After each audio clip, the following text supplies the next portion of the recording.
आज हम करने जा रहे हैं कक्षा 8 का गणित एक्सरसाइज 14.2। ठीक है बच्चों। तो उसके लिए सबसे पहले हमें कुछ सरल समीकरणों का पता होना जरूरी है, जिसमें से 3 सरल समीकरण हम करेंगे। देखो पहली सरल समीकरण क्या है, a plus B whole square, यानी कि यदि दो संख्याएं प्लस हो रही हैं और उसके ऊपर स्क्वायर है, तब हम उसको मल्टीप्लाई करने के बजाय डायरेक्ट उसको कैसे लिख सकते हैं। तो वो अब ये जो है सरल समीकरण, उसमें इसका पता चलेगा। देखो a plus B whole square मतलब a का स्क्वायर यानी कि पहली संख्या का स्क्वायर, फिर दूसरी संख्या का स्क्वायर, फिर 2 गुना a और b, यानी कि पहली संख्या गुना दूसरी संख्या। ठीक है बच्चों। देखो a plus B whole square, इसको लर्न करने का सिंपल वे है। देखो पहले जो फर्स्ट संख्या यहाँ पे दे रखी है, पहली जो संख्या है उसका स्क्वायर कर दो, ठीक है। जो दूसरी संख्या है उसका स्क्वायर कर दो, ठीक। फिर 2 गुना पहली संख्या गुना दूसरी संख्या। ठीक है बच्चों। तो ये थी हमारी सरल समीकरण a plus B whole square. इसका मतलब क्या है, ये हमने इसको ऐसे क्यों लिखा। देखो ये एक डायरेक्ट है। जैसे अगर मुझे मान लो 4 जमा 2x को ऊपर स्क्वायर है, ठीक है, और उसको मुझे सॉल्व करना है। देखो 2 वे है। एक तरीका तो क्या है, देखो ऊपर स्क्वायर है, किसी का भी स्क्वायर होता है, इसका मतलब क्या होता है कि वो संख्या जो है वो 2 बार मल्टीप्लाई हो रही है। ठीक है। 4 जमा 2x का स्क्वायर मतलब कि 4 जमा 2x को हमने आपस में मल्टीप्लाई किया है। अगर हम इसको डायरेक्ट मल्टीप्लाई करते हैं, ठीक है, तो फिर वो क्या बनेगा। देखो पहले 4 से गुना हुआ, 4 गुना 4, फिर 4 2x से गुना हुआ, 4 गुना 2x, फिर ये 2x जो है वो 4 से गुना होगा, 2x गुना 4, फिर 2x से गुना होगा। ठीक है बच्चों। ठीक है। तो ये क्या बना हमारे पास, 4 गुना 4 16, ठीक है, 4 दूनी 8x, और फिर आगे 2x गुना 4, 4 दूनी 8x, और आगे क्या बना 2 दूनी 4x स्क्वायर। ठीक है। जब भी दो संख्याएं गुणा होती हैं तो जो नंबर होते हैं, जो संख्या होती है, वो आपस में गुणा हो जाते हैं, और जो चर होता है वो आपस में मल्टीप्लाई हो जाता है। देखो जैसे यहाँ पर था, ये 2 दूनी 4 हो गया, और जो ये चर था ये आपस में गुणा हो गए। जब इनका बेस सेम होता है तो इनकी पावर क्या हो जाती है, प्लस हो जाती है। एक और एक कितनी हो गई, 2। ठीक है बच्चों। तो अब ये क्या बन गया, 16 जमा, देखो अभी 8x और 8x कितने x हो गए, 16x। ठीक है। और ये क्या हो गया, 4x स्क्वायर। ठीक। अब अगर हमने इसको जैसे आरोही क्रम और अवरोही क्रम होता है हमारे पास, आरोही क्रम और अवरोही क्रम, तो उसी तरीके से हम इसको देखें, सबसे बड़ी पावर हमने सबसे पहले लिख दी, फिर उससे छोटी पावर, और फिर जो अचर संख्या है वो लिख दी हमने। ये तो था कि अगर हमें कोई दो संख्या प्लस हो रही है और उसके ऊपर स्क्वायर है, तो अगर हमें उसे डायरेक्ट करना है तो आपस में उन दोनों संख्याओं को हम क्या करेंगे, मल्टीप्लाई करके हमारे पास ये आंसर आ गया। ठीक है। अब सरल समीकरण का यूज कहाँ हो रहा है, देखो हम सरल समीकरण क्यों सीखते हैं 8वीं में आके, ताकि हमें ये इतनी बड़ी मल्टीप्लाई ना करनी पड़े, हम इसको डायरेक्ट आंसर जो है उसका निकाल सकें। देखो अगर यही संख्या मेरे पास यहाँ होती है तो मैं सरल समीकरण लगाती, तब क्या बनता, ये है मेरे पास 4 जमा 2x का स्क्वायर। दो संख्याएं प्लस हो रही है, ठीक है, दो संख्याएं प्लस हो रही है, इसके ऊपर स्क्वायर है तो इसके ऊपर स्क्वायर है। तो अब हमें सरल समीकरण लगानी है तो कैसे होगा सॉल्व। देखो पहले क्या है, पहली संख्या का स्क्वायर, पहली संख्या मेरे पास क्या है 4, तो मैं 4 का स्क्वायर कर दूंगी। ठीक है। फिर उसके बाद क्या है, दूसरी संख्या का स्क्वायर, दूसरी संख्या मेरे पास क्या है 2x है, तो अब मैं इसको 2x का स्क्वायर कर दूंगी। ठीक है। फिर 2 गुणा पहली संख्या गुणा दूसरी संख्या।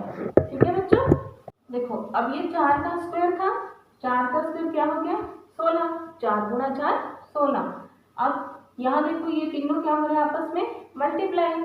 जब मल्टीप्लाई होते हैं तो जो अंक है वो आपस में गुणा हो जाते हैं और जो चर है वो उसके साथ मल्टीप्लाई हो जाएगा। देखो 2 चौके 8 और 8 दूनी 16, ठीक है, और ये चर इनके साथ मल्टीप्लाई हो गया, बन गया ये 16x। फिर नेक्स्ट देखो 2x का स्क्वायर हो गया, 2x का स्क्वायर 2 का स्क्वायर करेंगे तो बन गया ये 4 और x का स्क्वायर x स्क्वायर हो गया, ठीक है।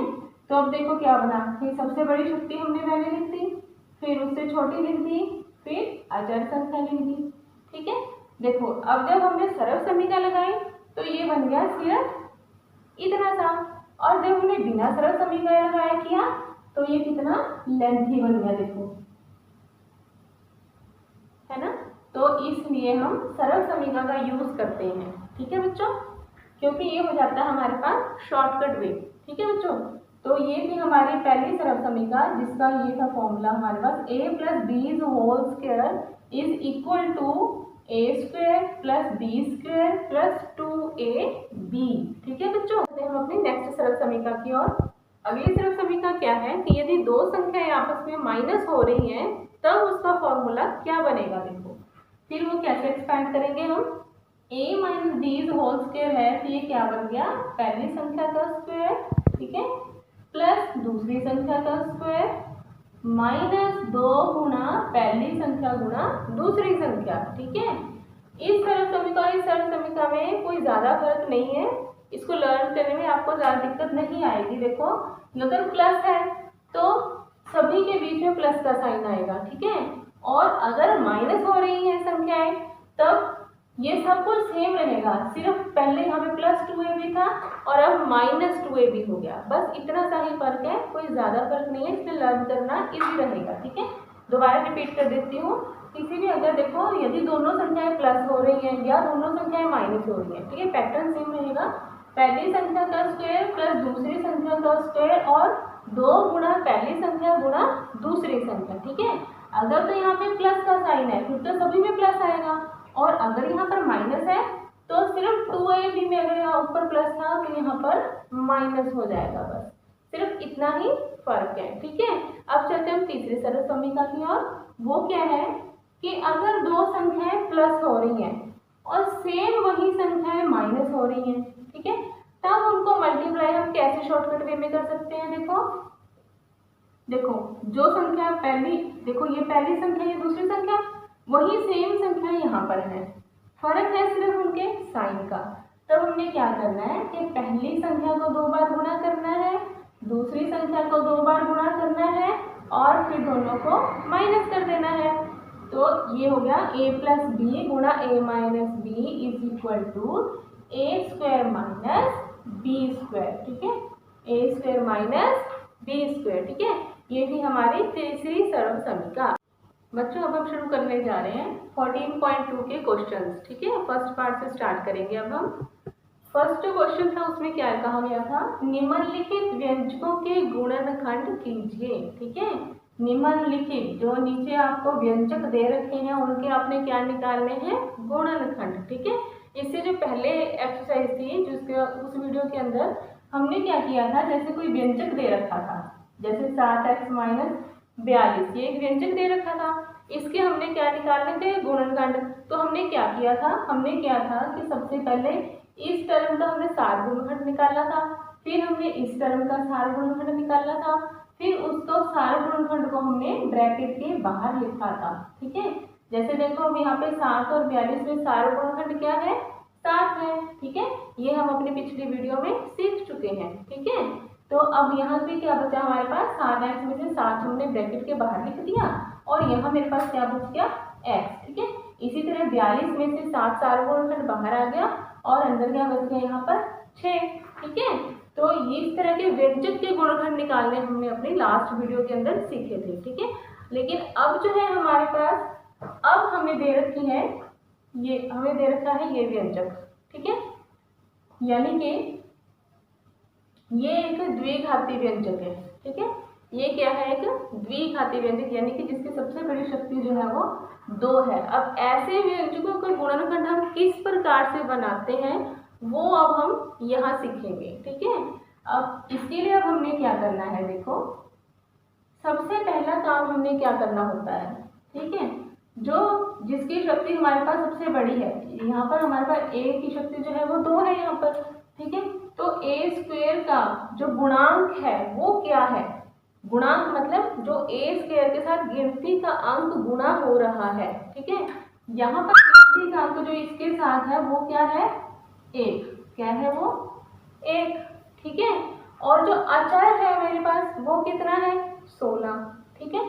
तो अब हमने क्या करना है, ये जो गुणांक था a स्क्वायर का और जो अचर था इसको हमने रफ में ना मल्टीप्लाई कर लेना है, 16 एकम 16, ठीक है।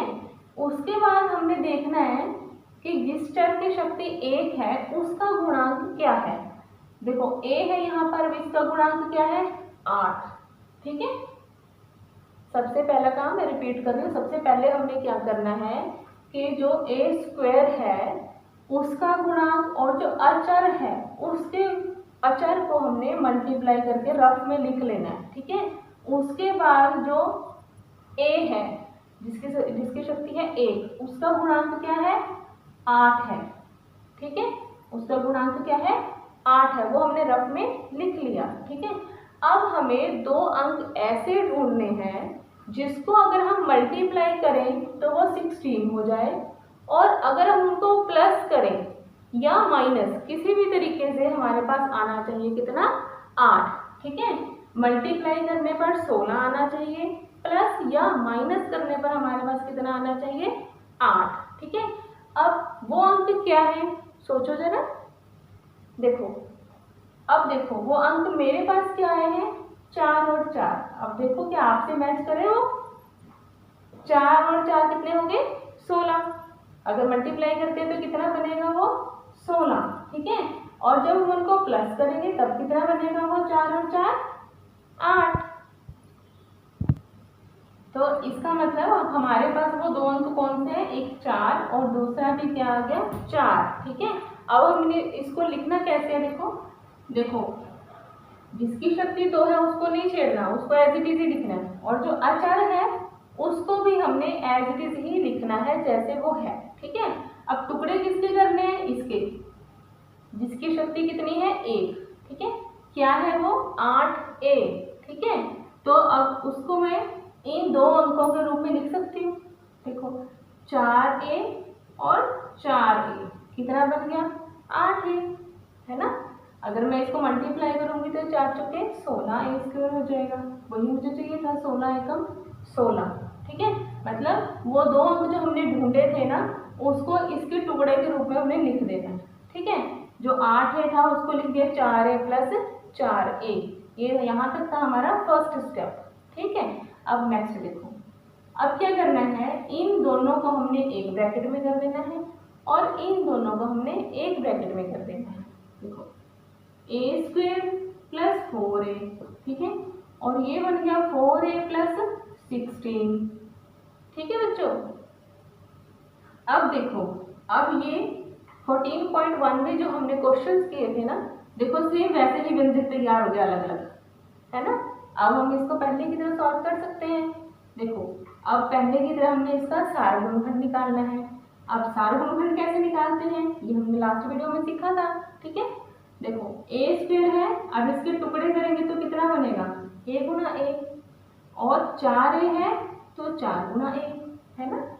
फिर इसी तरह से हम इसके भी टुकड़े कर लेते हैं, 4a है तो 4 गुना a, और 16 है 4 चौके 16, ठीक है। अब देखो सार गुणनखंड निकालते हैं। अब यहाँ सार गुणनखंड क्या है a यहाँ पर भी है और यहाँ पर भी है, तो a क्या हो गया मेरा यहाँ पर सार गुणनखंड, तो यहाँ पे अंदर क्या रह गया a, और यहाँ पर a बाहर आ गया तो क्या रह गया यहाँ पर 4, ठीक है। ठीक इसी तरह से यहाँ पर देखो सार गुणनखंड कितना है 4 को मैंने लिखा ब्रैकेट के बाहर, और यहाँ रह गया a प्लस 4, ठीक है। अब देखो इस सारे लाइन के अंदर देखो, इन सब के अंदर देखो क्या कॉमन आ रहा है। देखो एक टर्म तो मेरे पास बन गई ये, है ना, और एक टर्म मेरे पास बन गई ये। अब इन दोनों टर्म्स के अंदर मेरे पास क्या कॉमन है, मेरे पास कॉमन है a+4, a+4। तो अब ये जो व्यंजक हमारे पास बन गया, यहाँ से a+4 जो है मैंने ले लिया कॉमन, और यहाँ अंदर क्या रह गया, यहाँ रह गया a और यहाँ रह गया 4। ठीक है, तो ये क्या बन गया, हमारे हमें जो व्यंजक दे रखा था इसके क्या बन गए, गुणनखंड। ठीक है, ये था हमारा फर्स्ट क्वेश्चन का फर्स्ट पार्ट। क्वेश्चन को हम फिर से एक बार दोबारा से मैं समझा देती हूँ, अगर नहीं समझ में आया दोबारा से देखो, अगर कुछ भी डाउट रह गया होगा तो यहाँ पर क्लियर हो जाएगा। ठीक है, देखो ये हमें दे रखा था द्विघातीय व्यंजक। द्विघातीय व्यंजक के गुणनखंड बनाने से के लिए हम क्या करते हैं, सबसे पहले जो हमारे पास शक्ति 2 है, जिस चर की हमारे पास शक्ति 2 है उसका गुणांक और एक अचर, ठीक है, इन दोनों को हमने रफ में मल्टीप्लाई करके देख लेना है कितना आया। ठीक है, उसके बाद जो है जिसकी शक्ति 1 है उस चर का गुणांक लिख लिया हमने रफ में। ठीक है, अब हमने 2 अंक ऐसे ढूंढने हैं जिसको अगर हम मल्टीप्लाई करते हैं तो वो 16 बने, और अगर हम उनको प्लस करें या माइनस करें, कुछ भी करने पर हमारे पास कितना आना चाहिए, 8। ठीक है, अब हमने वो 2 अंक ढूंढ लिए, दोनों थे 4 और 4, मल्टीप्लाई करेंगे तो 16 आएगा, और अगर हम उनको ऐड करेंगे तो कितना आएगा, वो 8 आएगा। ठीक है, तो फिर अब क्या करना है, हमने अब इसको लिखना है किस वे में, देखो जो हमने 2 अंक ढूंढे हैं ना वो इसमें ऐड कर देंगे। देखो पहले और आखिरी टर्म को हमने कुछ नहीं करना। ठीक है, और जो ये टर्म है, ठीक है, उसका क्या करना है, हमने टुकड़े कर दिए। 8 था उसको इन्हीं 2 अंकों के रूप में लिख दिया, 8 था वो 4a + 4a बन गया। ठीक है, फिर उसके बाद हमने इन दोनों को एक ब्रैकेट में कर दिया और इन दोनों को हमने एक ब्रैकेट में कर दिया। ठीक, फिर उसके बाद हमने इस ब्रैकेट का सार गुणनखंड निकाल लेना है। सार गुणनखंड निकालने के लिए हमने इनके अलग अलग टुकड़े कर दिए। जब हमने टुकड़े किए तो हमने क्या देखा कि यहाँ पर a जो है वो सार गुणनखंड है। ठीक है, फिर हमने सार गुणनखंड को कॉमन लिख लिया, सार मतलब कॉमन, वो कॉमन फैक्टर है तो हमने उसको ब्रैकेट के बाहर लिख दिया। ब्रैकेट के बाहर लिखने का मतलब क्या है कि वो अंदर वाली सभी टर्म्स के साथ 1 बाय 1 मल्टीप्लाई हो रहा है। ठीक है, तो अब यहाँ से हमने a को कॉमन ले लिया। ठीक है, तो यहाँ पे रह गया 1, फिर उसके बाद हमने देखो a को बाहर लिख लिया और यहाँ रह गया हमारे पास 4। ठीक है, फिर उसके बाद जो दूसरे हमने ब्रैकेट बनाई थी उसमें से हमने सार गुणनखंड निकाल लेना है, उसके लिए भी हमने इनके टुकड़े कर दिए। ठीक है, अलग अलग से, और यहाँ हमने क्या देखा कि यहाँ सार गुणनखंड क्या है, 4 है, तो 4 को हमने ब्रैकेट के बाहर लिख दिया। तो यहाँ मेरे पास रह गया a और यहाँ पर रह गया 1 4, 2 4 थे ना, 1 4 ब्रैकेट के बाहर आ गया और 1 4 जो है हमारे पास ब्रैकेट के अंदर रह गया। ठीक है, अब उसके बाद हमने क्या देखा कि ये जो 2 टर्म्स थी, इन दोनों टर्म्स के अंदर a + 4 जो है वो कॉमन हो गया। ठीक है, उनका सार गुणनखंड बन गया, तो इसलिए मैंने a + 4 को कॉमन निकाल दिया। ठीक है, तो यहाँ पर क्या रह गया, इस टर्म के अंदर a + 4 तो कॉमन आ गया, बच गया कितना, a, और यहाँ से a + 4 कॉमन आ गया जो हमने ब्रैकेट के बाहर लिखा था, और ये अंदर क्या बच गया, 4। ठीक है, तो ये थे हमारा फर्स्ट क्वेश्चन का फर्स्ट पार्ट।